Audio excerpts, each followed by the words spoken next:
자, 이제 부동산 관리의 방식에서부터 가겠습니다. 부동산 관리의 방식에는요, 자가관리라는 게 있어요. 그리고 위탁관리라는 게 있고, 두 개를 짬뽕한 혼합관리라는 게 있어요. 자가관리는 말 그대로 누가 관리할까요? 소유자가 다 관리하는 거죠.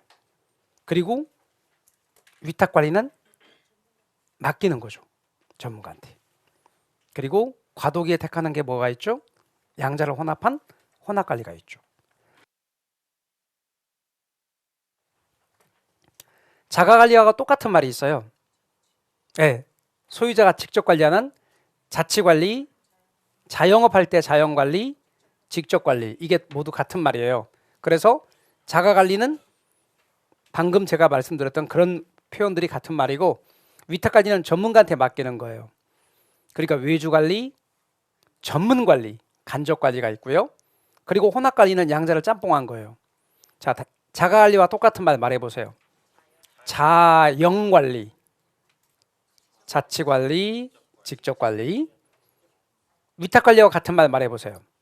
외주관리, 예, 전문관리, 간접관리. 그리고 혼합관리는 그냥 혼합관리예요. 딴 말 없어요. 짬뽕관리 그런 거 없어요. 근데 이 관리들은요, 부동산 관리뿐 아니라 모든 것 다 장단점이 있을 뿐이에요. 그러니까 장점도 있고 단점이 있는 거예요. 자가관리의 장점, 단점. 위탁관리의 장점, 단점. 혼합관리의 장점, 단점. 근데요, 여러분, 얘의 장점을 뒤집으면 얘 단점 돼요. 얘의 장점 뒤집으면 얘 단점 되고, 이렇게 서로 그래요. 그러니까 뭐 하나를 기억해서 뒤집으세요. 한꺼번에 다 기억하려고 하지 마시고. 근데 가장 전문화된 관리 방식이 위탁관리거든요. 그러니까 위탁관리를 중심으로 기억하시면 돼요. 가장 오래된 전통적인 관리 방식은 자가관리고요. 그럼 제가 여러분에게 여쭤볼게요. 기밀 유지의 안성맞춤이다. 자가관리죠. 근데 그렇게 하지 말라 그랬잖아요, 제가. 자가관리의 장점 이렇게 하라고 그랬잖아요. 자가관리 그러지 마시고. 다시 기밀 유지가 어렵다. 위탁관리의 단점 이렇게 해요. 위탁관리 그러지 마시고. 위탁관리의 단점 이렇게. 소유자는 자신의 본업에 열중할 수 있다. 위탁관리의 장점. 소유자가 직접 관리해야 되므로 자신의 본업에 열중하기 어렵다. 자가관리의 단점. 섞어놨기 때문에 책임 소재가 불명확하다. 혼합관리의 단점. 그래서 짚어볼게요. 자가관리의 장점과 단점이 있는데, 장점으로는 자기 거니까 소유자의 강한 지시 통제력이 발휘되고 각 부문을 종합적으로 운영할 수 있으며 기밀 유지 및 보안 관리에서는 양호합니다. 이게 자가관리 장점입니다. 단점으로는 업무가 타성해졌기 쉽습니다. 타성을 영어로 매너리즘이라고 합니다. 매너리즘을 타성 혹은 타성화, 다른 말로 뭐라고 하게요? 우리말로 안일화. 그래서 여러분 타성화, 안일화 이렇게 기억해 놓으세요. 그래서 여러분 타성해졌기 쉽습니다. 안일화 되기 쉽다. 그리고 관리의 전문성이 결여된다는 단점이 있겠습니다. 그러면 여러분 전문가한테 맡기는 게 무슨 관리 됐죠? 위탁관리. 위탁관리는 장점이 뭐냐? 전문적인 관리와 서비스가 가능합니다. 그리고 소유자는 자신의 본업에 전념할 수 있습니다. 관리를 맡겼기 때문에. 그리고 관리의 전문성으로 인해서 전문업자 활용이 합리적입니다. 단점은 전문 관리 회사를 선정하기가 쉽지가 않아요. 내 것처럼 해줄 만한 회사를 선정하기가 쉽지 않다. 부동산 관리 요원들의 부동산 설비에 대한 애호정신도 낮습니다.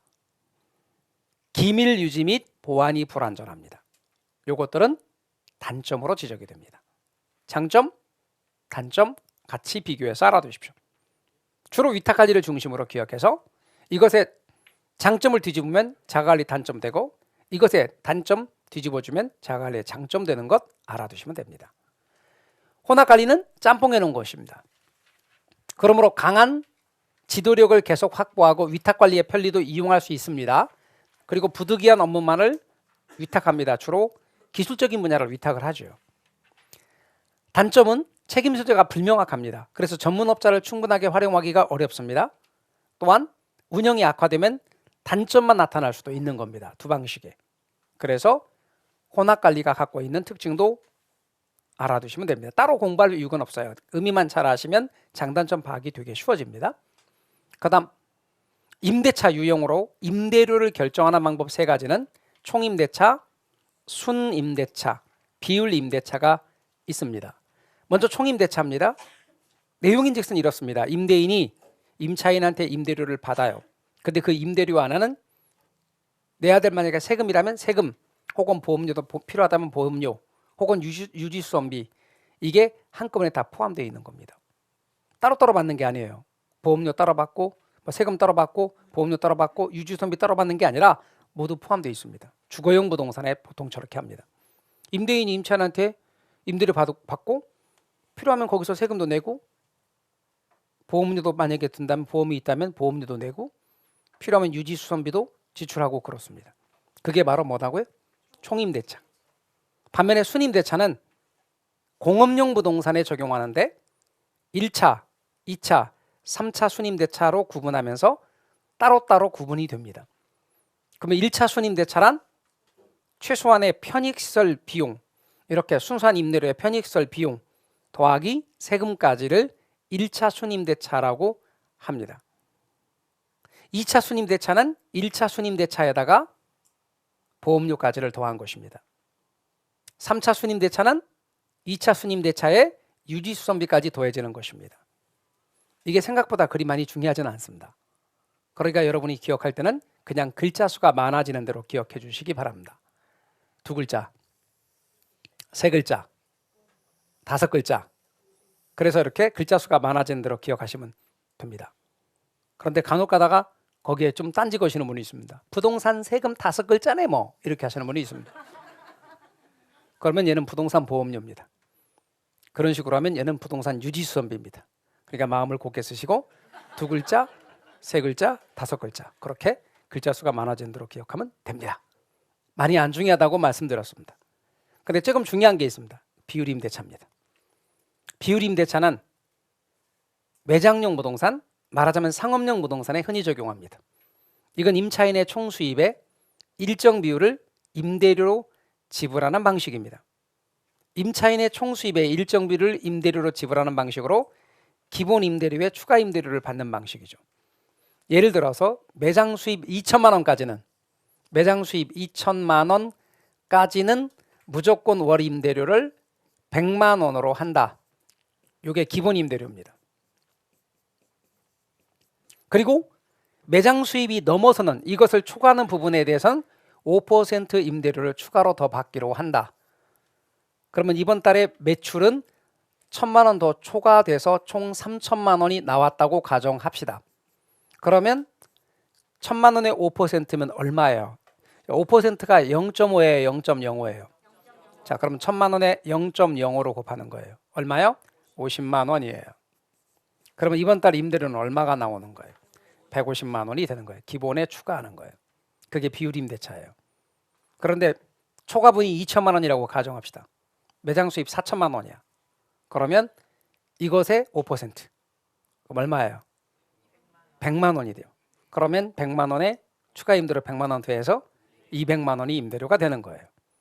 5천만 원이라 합시다. 기본 임대료 2천만 원까지는 100만 원. 3천만 원 초과죠? 그럼 합쳐주면 150만 원이 되죠? 그러면 합치면 얼마예요? 250만 원이 임대료가 되는 거예요. 그게 뭐예요? 네? 비율임대차. 뭔 말인지 아셨죠? 네, 그래서 기본에 추가. 뭔 말인지 아시겠죠? 그래요. 그래 기본에 추가란 맥주 안주라고 우기는 분이 계시는데 기본에 추가. 그게 뭐예요? 비율임대차다. 그렇게 알고 계시면 되겠습니다.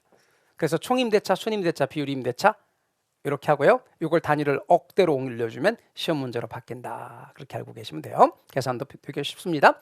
그 다음 부동산의 유지활동입니다. 여러분 유지활동에서 일상적, 예방적, 대응적을 찾아보도록 하겠습니다. 이 중에서 정기적에 해당되는 게 뭡니까? 일상적입니다. 그게 정기적 유지 활동입니다. 사전적에 해당되는 게 뭡니까? 예방적입니다. 예방적 유지 활동입니다. 사후적에 해당되는 게 뭡니까? 대응적. 그러니까 여러분은 전혀 외우시지 않아도 다 압니다. 다시 말해보겠습니다. 늘 수행하는 게 뭡니까? 그게 일상적입니다. 문제가 발생하기 전에 하는 게 뭡니까? 그게 예방적입니다. 문제가 발생하고 난 후에 하는 게 뭡니까? 대응적입니다. 그래서 쉽다는 겁니다. 그럼 여러분 이 중에서 임차인의 불편을 최소화하고 비용도 가장 적게 드는 게 뭘까요? 예방적이 제일 중요합니다. 그래서 예방적이 중요합니다. 임차인의 불편도 최소화하고 비용도 적게 들고 따라서 예방적이 제일 중요하죠. 예방적 유지 활동을 강화해야 될 필요가 있는 것이죠. 문제가 발생하고 난 후에 하면 비용도 많이 들고 임차인의 불편도 커져. 그래서 여러분 예방적 유지 활동 이게 중요하다. 문제가 발생하기 전에 하는 거다 하는 것 알아두십시오. 그 다음 건물의 내용연수입니다. 내용연수는 수명을 가리키는 말입니다. 그런데 물건에 주로 쓰죠. 삼각자산의 수명. 사람한테는 내용연수란 말을 쓰지 않죠. 야, 너 내용연수 거의 다 된 것 같아. 그러면 좀 그렇잖아요. 그러니까 사람한테는 수명이라 그러고 건물한테는 내용연수를 하고. 그런데 이 건물의 내용연수에는 물리적 내용연수라는 게 있습니다. 기능적 내용연수라는 게 있습니다. 이게 기술적이죠. 그럼 물리적 내용연수는 옷으로 예를 들겠습니다. 옷이 완전히 다 낡아서 옷으로서의 기능을 아예 못해. 다 찢어지고 이게 옷인지 걸레인지 구분이 안 가. 그래서 도저히 옷의 기능을 상실했다. 더 이상 옷으로서의 기능을 상실했다. 옷은 얘가 옷이 아니냐 이제는. 그러면 그게 물리적 내용수가 다 된 거예요. 그런데 여러분 멀쩡해. 멀쩡한데 못 입는 옷도 있어요. 주로 어떤 옷일까? 유행이 뭐라고요? 작아서? 그 말고 작아서 말고 유행이 지나서 못 입는 옷은 경제적입니다. 기능적입니다. 참 기능적 내용수입니다. 완전히 옷으로서의 다 낡아서 찢어지고 낡아서 못 입는 것은 물리적 내용수입니다. 그랬더니 그게 예를 들어 10년이라 합시다. 근데 기능적 내용수는 유행 지나서 못 입는 겁니다. 3년 지났더니 유행이 지나서 못 입는데 그러면 기능적 내용수는 3년입니다. 자, 물리적이 더 길어, 기능적이 더 길어. 물리적이 더 깁니다. 근데 경제적 내용수라는 것도 있습니다. 이 경제적 내용수는 건물이 있는데 이 건물에 임대료 수입이 있지 않겠습니까? 근데 임대료 수입을 얻으려면 이 건물의 기본적인 비용이 나간다고 그랬죠. 현상 유지를 위한 유지 관리비가 나가겠죠. 근데 유지 관리비보다 임대료 수입이 더 작은 거야 이제. 유지 관리비가 더 많이 나와. 건물이 너무 낡아서. 그러면 유지 관리비하고 건물에 있어서 비용이 그러니까 임대료 수입하고 유지 관리비가 비용이 거의 딱 같아지면 건물이 더 이상 존재할 이유가 없어지죠. 그러면 건물을 헐어버릴 수 있습니다. 재건축 같은 경우나 재개발 같은 게 나타날 수 있습니다. 그래서 경제적 내용수를 기준으로 해서 재건축, 재개발이 이루어지는 경우가 많아요. 그리고 행정적 내용수라고도 말하지만 그게 법적 내용수예요. 그건 법으로 정해놓은 내용연수, 세법에서 좀 중요시 여기는 내용연수입니다. 그러니까 내용연수는 기술적이 물리적과 기능적이거든요. 이게 기술적, 이게 법률적, 법경기 항상 법경기 측면으로 이야기합니다. 그런데 기술적 측면이 물리적과 기능적으로 나눠진 거다. 내용연수 가운데 물리적 내용수가 제일 길다. 이렇게 알아두시면 됩니다. 건물의 수명현상. 건물의 수명현상이라고 하는 것은 사람의 일생과 비교됩니다. 사람의 일생, 건물의 일생 똑같습니다. 그럼 사람의 일생처럼 사람도 여러분 아이를 낳기 전에 임신 계획부터 하잖아. 그러듯이 임신 계획부터 하듯이 건물도 계획을 세워야 되는 단계. 그게 전 개발 단계입니다. 저게 이 사람으로 치면 임신 계획 단계. 그러니까 용지 단계라고 말하는 겁니다. 저건. 그리고 전문가를 활용하는 단계. 그리고 각종 계획을 세우는 단계.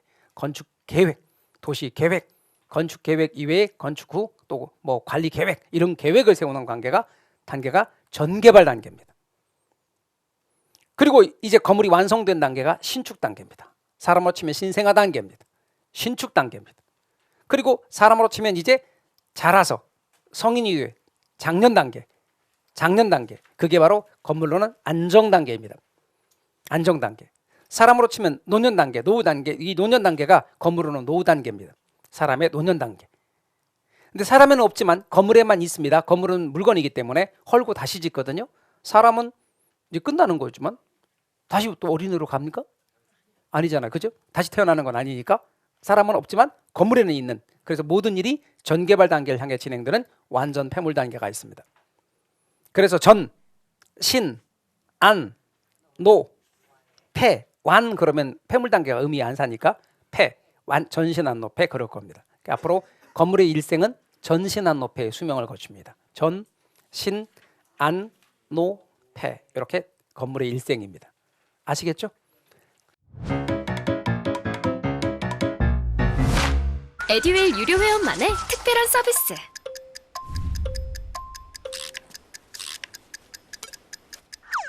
하치하차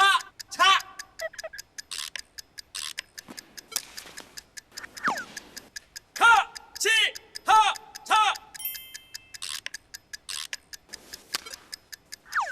정답! 같이 하자 친구야 에듀윌 유료 회원!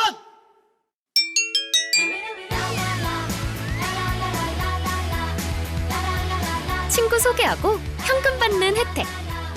오직 에듀윌 유료 회원에게만. 에듀윌. 부동산 마케팅으로 건너갈 겁니다. 자, 부동산 마케팅입니다. 부동산 마케팅 부분에서 마케팅이란 부동산과 부동산업에 대한 태도나 행동을 형성하고 유지하고 변경하기 위해 수행하는 활동을 부동산 마케팅이라고 합니다. 우리가 공인중개사만 환정해 봅시다. 중개업으로 환정해 봅시다.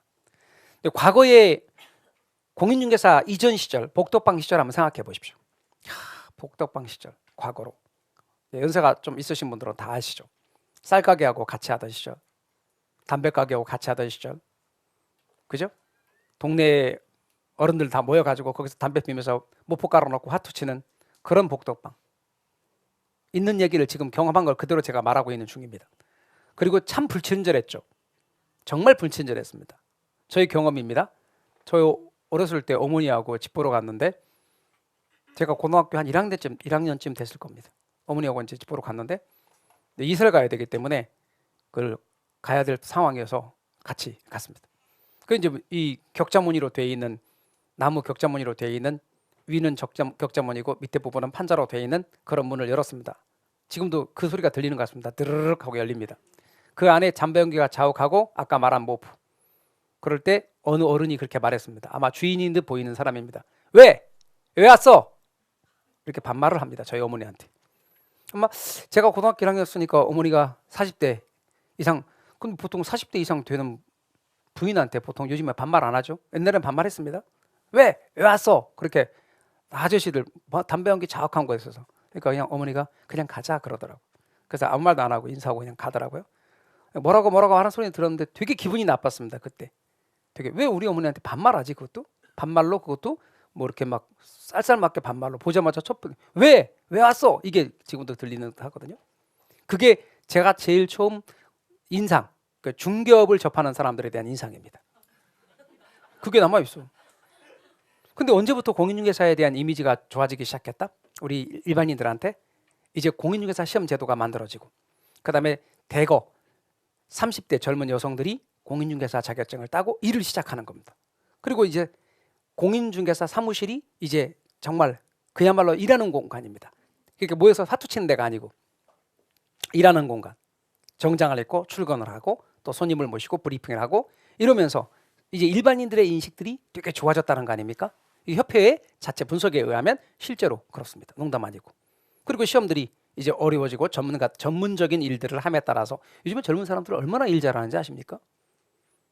정말 잘합니다. 옛날에는 20대 30대 젊은 놈이 뭐 알아? 이렇게 했는데 안 그래요. 요즘에는요 정말 잘합니다. 정말 잘해. 거의 나이 순서로 길가부터 밀려난다고 생각하면 됩니다. 진짜로. 엄청 잘해. 그리고 이 피드백도 빨라. 손님과의 소통도 빠르고. 그래서 여러분 인식들이 진짜 많이 바뀌었어. 그게 뭐야? 마케팅인 것이. 그래서 공인중개사라고 제가 만약에 한정해서 본다면 그것에 대한 사람들의 일반인들의 인식이 형성되고 또 좋은 이미지들은 잘 유지되고 나쁜 이미지들은 좋은 이미지로 변경하도록 하기 위해서 노력하는 활동이 다 통틀어 마케팅인 거예요. 그래서 이런 마케팅이라고 하는 측면은 아주 좁은 의미로, 그러니까 넓은 의미로 본다면요, 이게 꼭 상업활동만 말하는 게 아니에요. 그래서 마케팅이라는 의미가 되게 중요한 의미를 담고 있고, 특히 부동산과 부동산업에 대한 태도나 행동을 형성, 유지, 변경하기 위해 수행하는 재반 활동을 통틀어서 마케팅이다, 이렇게 말한다는 것 알아두십시오. 말뜻 이해가 되셨나요? 그러면 저만 그런 경험을 했겠냐고. 그 중개업소로 있었던 방문했던 사람들한테는 다 그렇게 했을 거 아니냐고요.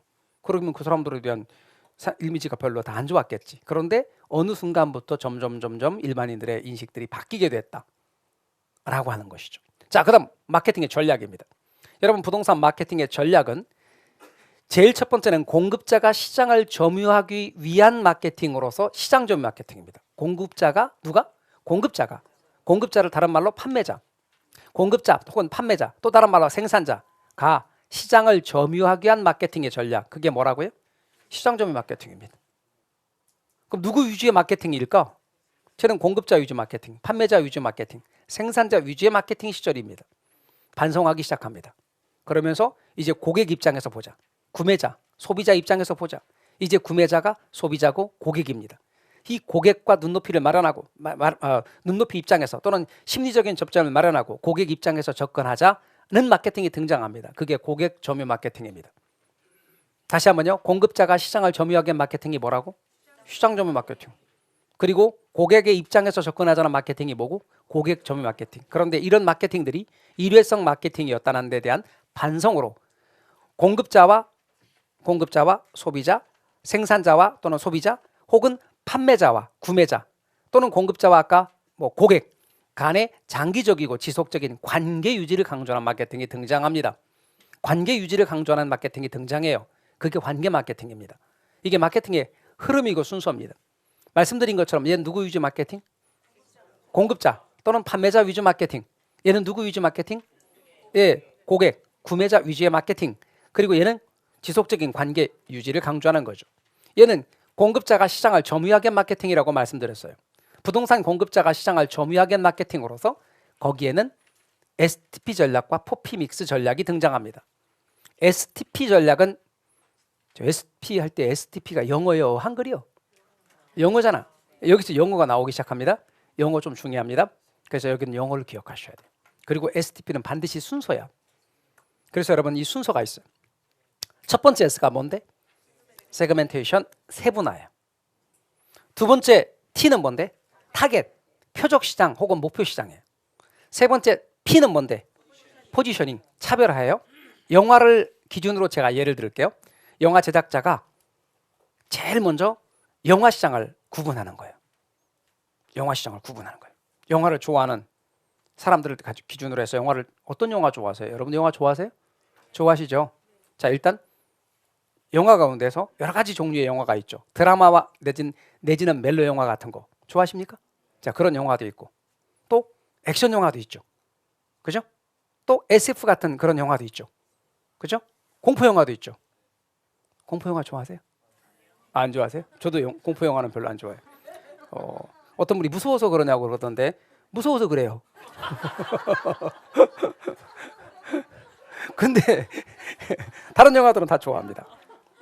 근데 예를 들어서 실제로 영화 제작자가 액션 영화를 좋아하는 사람들이 참 많으니까, 나는 액션 영화, 그러니까 영화를 시장을 그렇게 구분했다고, 세분했다고, 그리고 나서 나는 액션 영화를 만들 거야. 그게 뭐다? 표적 시장입니다. 액션 영화를 정한 겁니다. 근데 액션 영화를 만들겠다는 제작자는 되게 많을 거 아니냐고요. 그러니까 나는 이런 방식으로 만들 거야. 그게 포지셔닝입니다. 뭔 얘기인지 아셨죠? 그래서 여러분께서는 STP가 저 순서입니다. 우리 말로는 사실 그리 중요하진 않습니다만 나중에 암기하는 건 다 이야기할 겁니다. 그냥 이렇게 됩니다. 여러분, 순서가 이렇게 됩니다. 뭐라고요? 세 표 차입니다. 몇 표 차라고? 세 표 차입니다. 그래서 STP는 세 표 차입니다. 세 표 차. 그래서 여러분, 선거를 했는데 세 표 차밖에 안 났나 봐요. 세 표 차입니다. 근데 포피는 순서가 아닙니다. 포피는 네 가지 P를 말합니다. 제가 한글로 할 테니까 잘 아시는 영어를 여러분이 해주시기 바랍니다. 제일 첫 번째는 제품. 자, 영어로 하십시오. 예, 다시 한번 합시다. 자, 제품 뭐라고요? 예, 프로덕트. 그 다음에 예, 가격, 프라이스. 그 다음 유통은요? 플레이스. 그 다음 판매 촉진, 판촉은요? 프로모션. 너무 많이 굴리지 마시고 그냥 해주시기 바랍니다. 그래서 P 네 가지입니다. 그래서 여러분께서는 이 네 가지예요. 네 가지 P를 기억하시면 돼. 얘는 순서 없습니다. 그래서 여러분은 제일 첫 번째는 제품 전략입니다. 그런데 뭐 어거지로 말도 만드는 것도 나중에 외우는데 도움이 된다면 말도 이렇게 만듭시다. 이렇게요. 뭐라고요? 재판. 그 다음에요? 그래. 그래서 몇 자니까요? 세 표 차니까 뭐예요? 재판 가서 해야겠죠? 그래서 다투겠죠. 그래서 세 표 차는 재판 가유. 세 표 차 재판 가유. 그러니까 여러분은 세 표 차는 뭐고? STP고 재판 가유는 FP고 그렇습니다. 그런데 제가 말한 세 표 차 재판 가유보다 더 중요한 게 영어라고 그랬습니다. 그래서 꼭 영어 기억하시기 바랍니다. 아셨죠? 개론은 이런 과목이야. 영어도 나와. 다른 과목에는 영어 안 나와. 아셨죠? 네, 그렇습니다. 아주 미쳐요. 근데 얘는 순서가 있다 그랬고 얘는 순서가 없다 그랬어요. 아셨죠? 그 다음 고객 좋은 마케팅은 누구 위주 마케팅이라고요? 그렇죠. 고객 혹은 구매자 혹은 소비자 위주의 마케팅이라고요. 그래서 여러분 여기 소비자를 두 글자로 뭐라고 한다고? 고객 혹은 구매자의 구매 의사결정 과정의 각 단계에서 소비자 또는 고객과의 심리적인 접점을 마련하고 전달하고자 하는 메시지의 취지와 강약을 조절하는 전략입니다. 여기에는 아이다 전략이 등장합니다. 뭐라고요? 아이다 전략입니다. 저 아이다는 오페라가 아닙니다. 뭐냐 그러면 아이다는 이런 겁니다. 제일 첫 번째는 어텐션입니다. 주의, 주목을 끌게 해야 됩니다. 그 다음 두 번째가 interest, 관심과 흥미를 불러일으켜야 됩니다. 그 다음에 desire, 욕망을 촉구합니다. 그 다음에 행동에 옮기도록 하는 겁니다. 액션입니다. 여기도 순서가 있습니다. 그리고 영어가 중요합니다. 그러니까 여러분은 아이다의 순서 알아두십시오. 아이다 그렇게 외우시면 됩니다. 아이다. A가 뭐라고? 어텐션입니다. 액션부터 나오면 안 됩니다. 그 다음에 I가 뭐고? interest. D는 뭐고? desire. A는 뭐고? 액션. 그렇게 나옵니다. 그래서 얘가 주, 여기는 관, 그 다음에 욕, 그 다음에 행, 이렇게 순서가 나오는 겁니다. 그래서 여러분 주의, 관심, 욕망, 행동 순서입니다. 그 다음 나오는 게 관계 마케팅입니다. 지속적인 관계 유지를 강조하는 마케팅이죠. 누구와 누구 사이? 고객과 판매자 혹은 공급자 사이에 지속적인 관계 유지를 강조하는 마케팅. 감 잡으셨어요? 그러니까 마케팅이 어떤 순서로 나오는 거 아시겠죠? 가장 먼저 뭐고? 시장점 마케팅. 그 다음 뭐고? 고객점 마케팅. 그 다음 뭐고? 관계 마케팅. 다시 제일 먼저 뭐고? 시장점 마케팅. 그 다음 고객점 마케팅. 그 다음 관계 마케팅. 그런데 시장점 마케팅은 무슨 전략과 무슨 전략이 있다고? STP 전략과 포피믹스 전략이 있다고. 그럼 STP는 순서 있다고 없다고? 있다고. 세 표차. 자 말해봐요. 제일 첫 번째 세가 세그멘테이션. 표는 타겟 표적 시장이고 차는 차별화서 포지셔닝입니다. 근데 포피는 재판 가유입니다. 제일 첫 번째가 제품 프로덕트. 판매 촉진 전략으로 프로모션. 가격 프라이스. 유통 전략입니다. 플레이스. 이렇게 있다는 거 알아두시고. 그다음 고객점유 마케팅은 누구 위주 마케팅이라고요? 고객 위주의 마케팅으로 무슨 전략이라고요? 아이다. 그래서 첫 번째 A가 뭐라고요? 주의를 끄는 어텐션이라고요. I는 뭐라고요? 흥미와 관심을 유발하는 인터레스트라고요. 그 다음에 뭐가 나와요? D, 욕망은 desire. 그리고 A, 액션, 행동에 옮기는 것입니다. 그리고 무슨 전략이 또 나와요? 관계 마케팅 전략의 순서라고 했습니다. 그래서 이렇게 마케팅의 전략 부분이 시험에 주로 잘 나옵니다. 또 하나 있습니다. 여러분 마케팅 가운데서 이런 거죠. 입소문 마케팅. 어떤 게 있죠? 입소문. 입소문 마케팅에서 대표적인 예를 들어봐요. 어떤 게 있죠? 입소문, SNS. 또 바이럴이라는 게 입소문이라고? 다시요. 입소문의 SNS. 그다음 SNS 첫 번째, 그다음 두 번째 SNS, 세 번째 SNS야? 자, SNS. 다음 뭐예요? 잘났어요, 정말. SNS, 블로그, 유튜브 이런 것들이 대표적인 예죠. 그게 뭐예요? 입소문 마케팅이죠.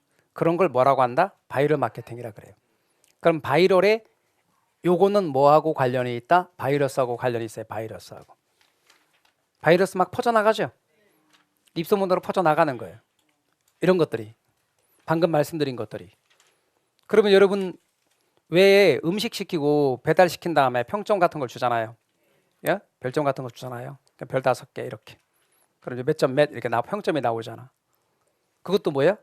바이럴 마케팅이지. 근데 말이죠. 바이럴 마케팅 좀 문제 있어요. 이게 장점이 뭐죠? 비용 적게 들이고 효과가 확실하지만 단점은요. 폐해가 아주 커요. 그 와이프가 음식을 이렇게 시키더라고. 이게 뭐 밥하기 싫대. 음식을 뭐 시켜야 되겠대. 뭐 그러면 이제 그 말대로 안 하면 밥 안 주니까. 알았어. 그렇게 했더니 이제 뭘 시켰어. 근데 보니까 뭐 시키더라고. 이렇게 시켰는데 시킨 거하고 아닌 게 와 있어. 뭐가 같이 와 있어요. 납작만두예요. 납작만두. 이거 뭐냐 그러니까 이거는 그 사진을 막 이렇게 찍어요. 막 찍더니 밥을 아직 먹기도 전인데 막 사진을 찍어. 뭐 하냐니까 영정 사진 찍어야 되는데 이제 사진을 막 찍고 이렇게 다 뜯은 다음에 비닐 뜯은 다음에 사진을 찍고 이렇게 막 올리더라고. 그 뭐 하냐니까 그거를 올려주기로 하고 이게 받은 거야. 리뷰 이렇게. 그 납작만두를 받고 이게 별하는 거예요. 그 별 5개를 해줘야 되는 거야. 아니 아직 먹지도 않았거든. 근데 참 맛있어요. 이렇게 하고 쓰는 거야. 그 제가 이 얘기를 했어요. 아니 그건 지금 납작만두하고 바꾸는 거 아니야 이거. 그 납작만두 먹어보니까 맛도 별로 없어. 별로 맛도 없는데 그거를 평점 5개, 별 5개하고 바꾸는 거야. 안 된다. 그거를 보고 지금 당신도 그걸 보고 시키지 않느냐. 딴 사람들도 그걸 보고 시킬 거다. 그거 안 된다. 제가 말했는데 그게 중요해? 그러더니 그거 올리더라고. 야, 만약에 제가 그 음식점 그 정도니까 웃으면서 그냥 넘어갔지. 만약에 아이들 쓰는 가습기라고 생각해봐. 가습기. 거기다 살균 가습기. 어린아이들 쓰는 거 참 좋아요. 제가 유명인이야. 막 사람들이 저를 막 하고 제 막 팔로우를 진짜 많이 해. 근데 쟤는 쓰지도 않고. 그 대신 그 가습기 회사에 난 돈 주기로 했거든. 정말 좋은 것 같아요. 그래가지고 아이들이 피해를 입으면 어떡할 거냐고. 이게 뭐야? 바이럴 마케팅이 갖고 있는 가장 큰 한계라고. 그래서 여러분 무슨 내돈내산이라 그래가지고 한동안 진짜 말이 많았잖아요. 진짜 자기 돈 쓴 것도 아니면서 그것도 협찬받고 거기다 뒷돈까지 받으면서 유명인들이 엄청 좋은 것처럼 홍보하고 그래가지고 당연히 죄송해요. 그리고 또 나오고 진짜로 그러면 안 돼. 그 사람들 나오면 안 돼. 진짜. 그러니까 이런 게 바이럴 마케팅이 갖고 있는 문제점들이라고. 그러니까 여러분 뭐 이렇게 음식 시켜갖고 먹지도 않고 평점 주고 그러지 마요. 납작만두하고 바꾸지 마요. 제가 계속 얘기했어. 납작만두하고 바꾸지 말라고. 앞으로 그거 하지 말라고. 그 바이럴 마케팅은 그런 장점도 있지만 단점도 있다. 아시겠죠? 그래요. 자, 그래서 오늘 이야기한 부분에서 마케팅까지 마무리를 한 겁니다.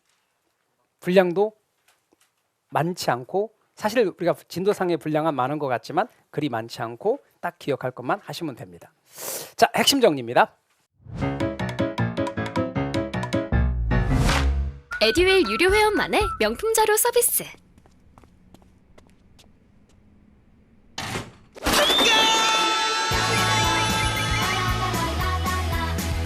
고퀄리티 명품 자료의 혜택.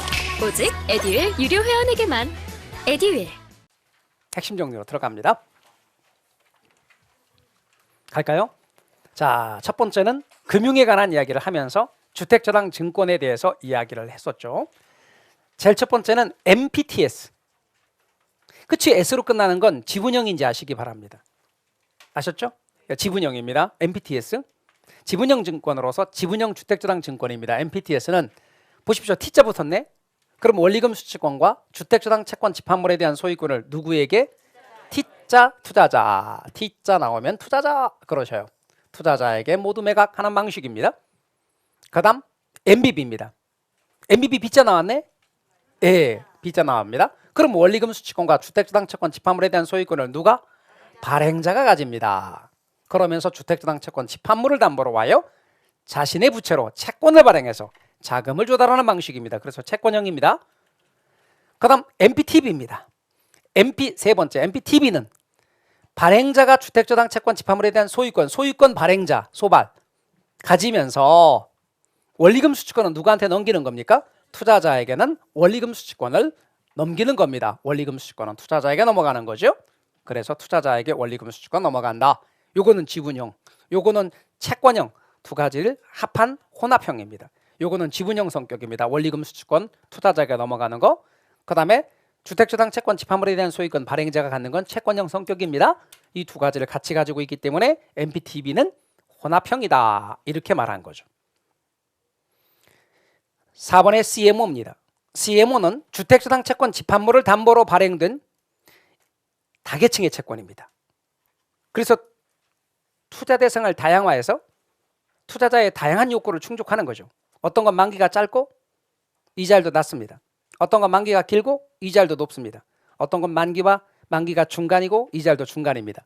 그래서 위험 분산과 다양한 투자의 욕구를 충족하기 위해서 하나의 집합에서 만기와 이자율을 다양화한 여러 가지 종류의 채권을 발행하게 됩니다.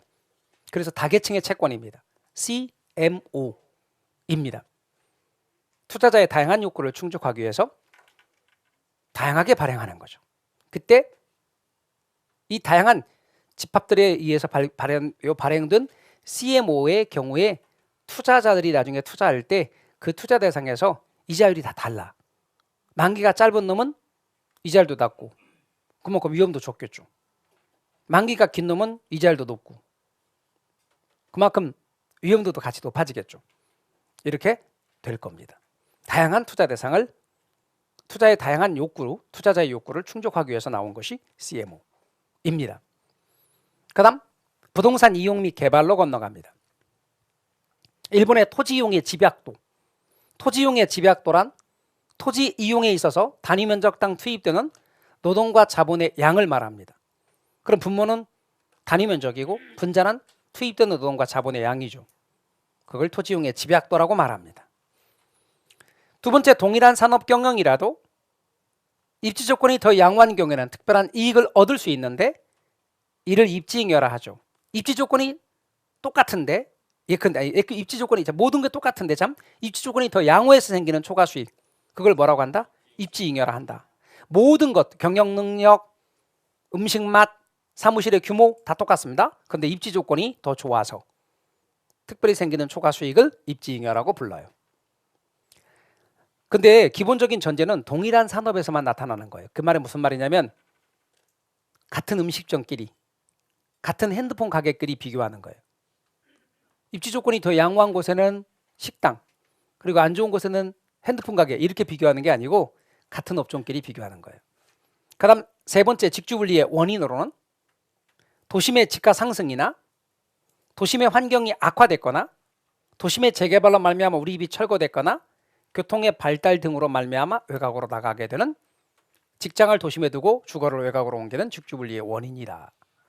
아울러 직주 접근의 원인, 네 번째, 직주 접근의 원인으로는 도심의 외곽의 땅값이 올라가다 보니까 도심의 땅값이 상대적으로 떨어지는 도심의 상대적 집가 하락, 그리고 도심의 환경 개선, 그리고 정책적인 유도 뿐만 아니라 교통체증에 심하는 돌아오는 원인, 직주 접근의 원인이 된다. 맞죠? 잘 알아두시면 좋겠습니다. 5번에 도시 스프롤 현상이란, 스프롤은 확산인데 그냥 확산 아니고 도시의 성장이 무질서하고 불규칙하게 확산되는 현상을 가리키는 것이죠. 6번째, 법률적 위험이란 개발 사업에 있어서 토지 이용 규제와 같은 공법적인 측면과 소유권 관계와 같은 사법적인 측면에서 발생할 수 있는 위험을 법률적 위험이라고 말합니다. 법적인 측면에서 오는 위험이죠. 7번째, 공사 기간 중 이자율의 변화, 시장 침체에 따른 공실률의 장기화, 이런 것들은 시장 위험에 해당된다고 볼 수 있습니다. 시장 상황이 변함에 따라 오는 위험입니다.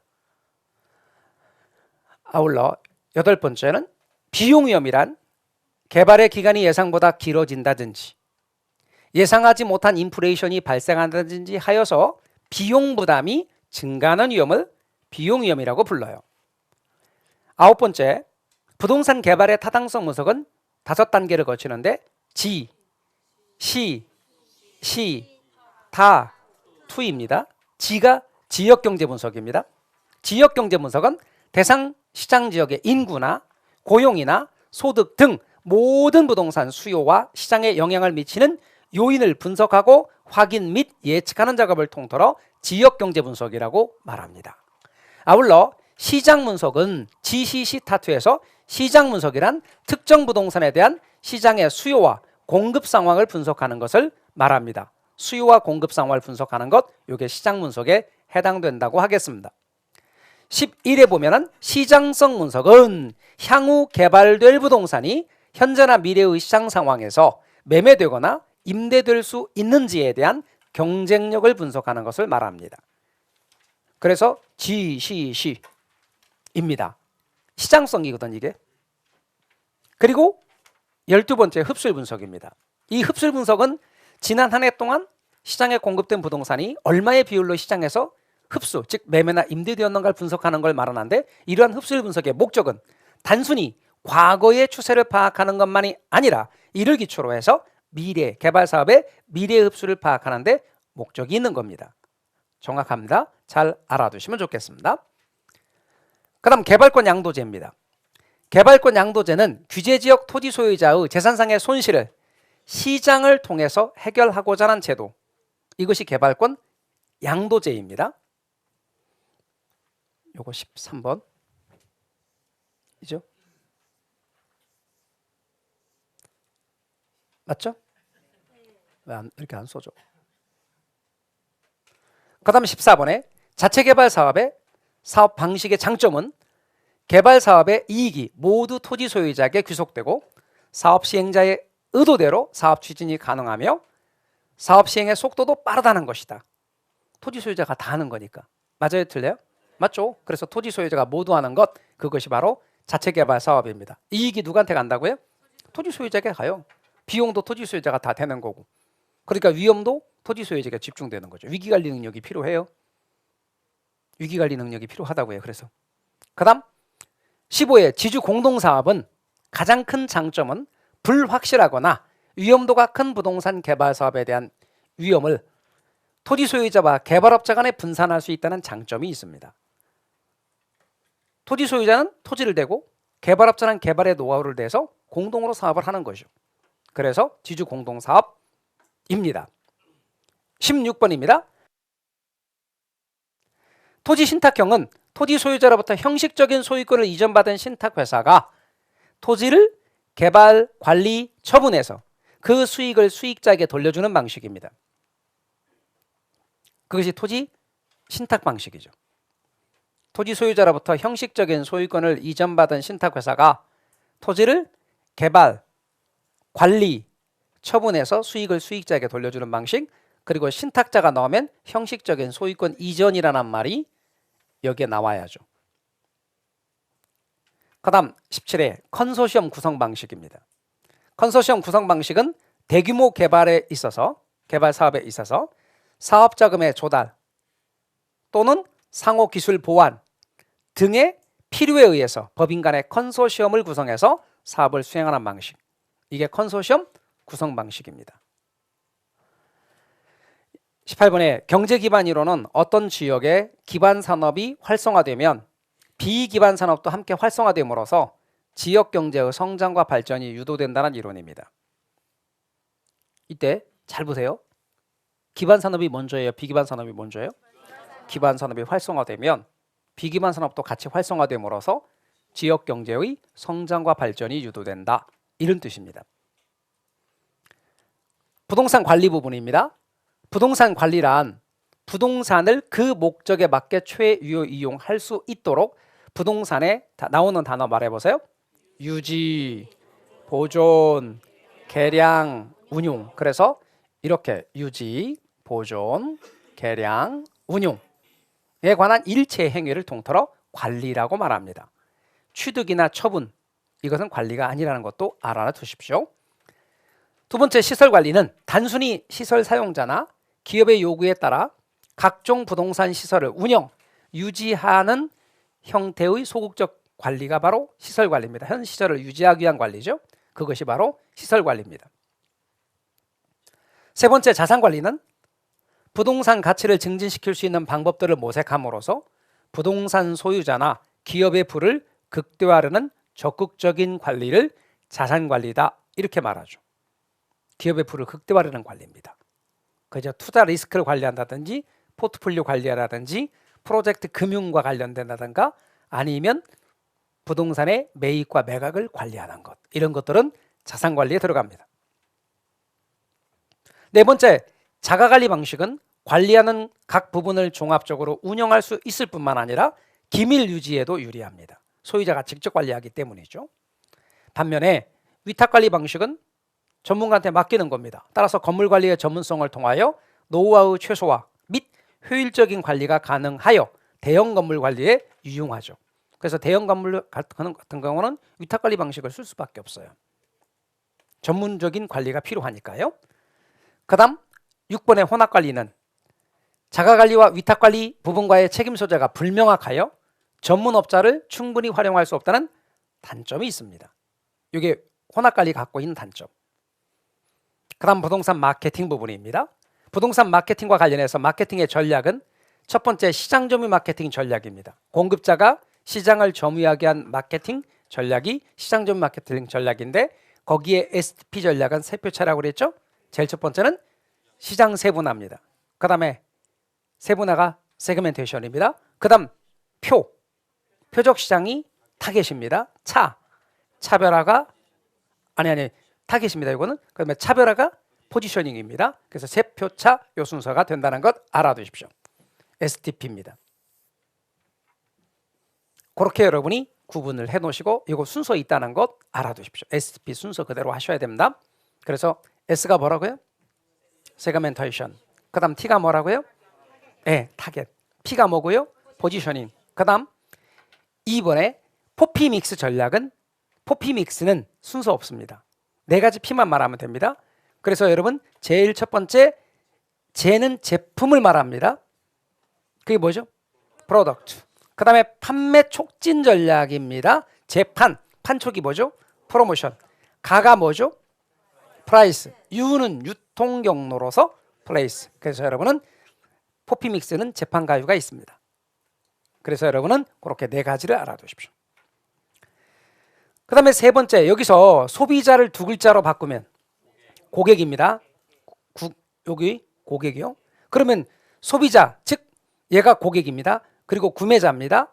그 고객의 구매 의사 결정 과정의 각 단계에서 그 소비자, 고객과의 심리적인 접점을 마련하고 전달되는 메시지의 톤과 강도를 조절하여 마케팅 효과를 극대화하려는 것이 바로 고객점 마케팅입니다. 앞으로 소비자, 고객, 구매자 나오면 고객점 마케팅입니다. 공급자, 판매자 나오면 시장점 마케팅입니다. 관계 유지 나오면 관계 마케팅입니다. 그래서 여러분 네 번째 관계 마케팅 전략은 고객, 말하자면 소비자와 공급자 간의 지속적인 관계를 유지하는 것. 그러니까 관계를 유지하는 것. 그래서 이렇게 마케팅 효과를 극도화하는 마케팅 효과를 도모하는 전략이 관계 마케팅이라고 말할 수 있습니다.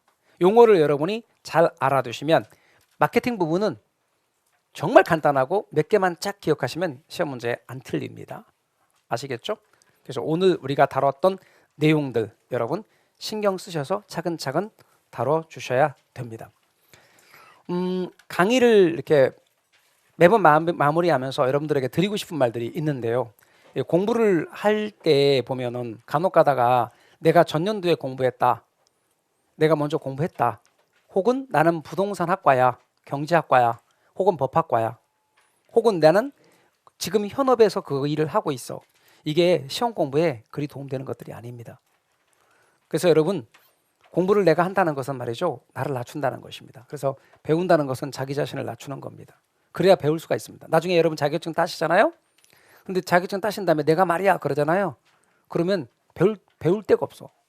그냥 자격증 따신 다음에 나보다 나이가 어린 사람들도 선배고 혹은 사부라고 이렇게 여러분이 낮추잖아요. 그러면 진짜 그렇습니다. 아우 사부 이렇게 말하면 나보다 선배 나이가 어린 사람들이라도 경험이 있는 사람들한테 내가 많이 배우게 됩니다.